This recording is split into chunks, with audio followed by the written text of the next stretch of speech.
I'm about to share something that might just blow your mind. My wife and I just got back from Japan where we spent time with a monk who I'm pretty sure could outwisdom Yoda. We dove deep into their culture, and trust me, you don't come out the same after that kind of experience. But there was one lesson in particular that made me rethink money entirely. And no, it wasn't about cutting back on avocado toast. And it all comes down to the 527 rule, a simple but powerful wealth building secret that can change everything. I'm Abi, and together with my wife, we have built a successful real estate business that keeps growing thanks to a few key rules, including one I'm about to share. So today, I'm going to reveal what the 527 rule is, how we are using it to grow our wealth, and how you can use this simple rule to transform your entire financial future. But before I get to the 527 rule, the monk shared something with us that completely changed how I think about real wealth, something most people never even consider. So when we think of wealth, we usually focus on the obvious stuff, big houses, fancy cars, and money in the bank. But the monk explained that this is only the part of the picture. It's just what's on the surface, like the branches and leaves of a tree. These are called seen assets. They're flashy, like the one guy at the gym who won't stop flexing. But flashy isn't the whole story. What really keeps everything standing tall is what's underneath, the roots. These are the unseen assets. It's like the gym guy's legs. If they're skipped on leg day, well, things are gonna collapse. Your unseen assets are the skills, relationship, and reputation you build over time, quietly doing the heavy lifting while no one's looking. Here's an example. So we visited this beautiful traditional restaurant in Japan, no chairs, just cushions on tatami mats with stunning views of the surrounding nature. The first thing we had to do was take off our shoes, and they even provided slippers when we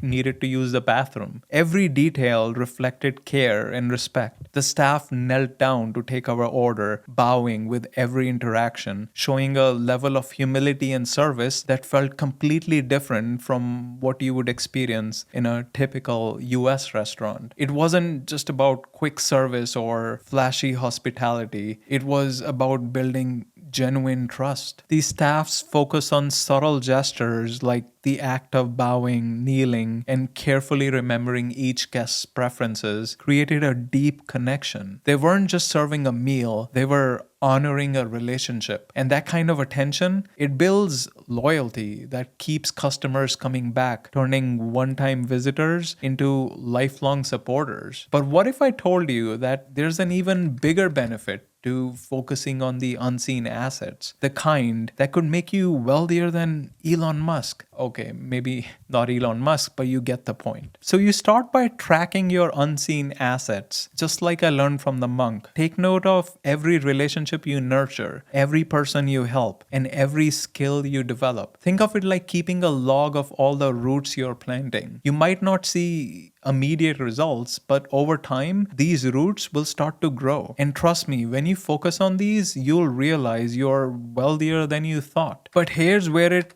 gets even more powerful. Focusing on these unseen roots doesn't just help you feel richer, it can lead to unexpected opportunities you never saw coming. The trust you build with clients can lead to new deals, and the friendships you nurture can open doors you never even knew existed. So even if you lost all your seen assets, your money, your house, you could still rebuild everything because your unseen assets are that strong. But you're probably wondering, where does the 527 rule fit into all this? So picture this. I'm holding a $5.27 matcha tea, and the monk looks at it, then back at me with a little smile like he knows something I don't, which, let's be honest, he probably does. And he says, "You don't think much of that small amount, do you?" And he's right. But here's the thing. Over time, those small actions like buying matcha every day add up. Just like how my gym membership feels like nothing until I look at my bank statement statement and realize I've been paying to not go for the last 6 months. And like the Japanese restaurant small gestures, each tiny action, building trust, lending a hand, adds a root to your tree, quietly compounding over time. Nurture these roots and you'll build a wealth no bank account can match. But here's the thing, understanding the 527 rule is just the beginning. If you really want to keep your finances bulletproof, there's one more secret you need to know. Not knowing this rule is like quitting your daily coffee to save cash, then spending it all on gourmet avocado toast because who can resist? So watch this video next so you never go broke. Seriously, it's like a financial life jacket for your wallet.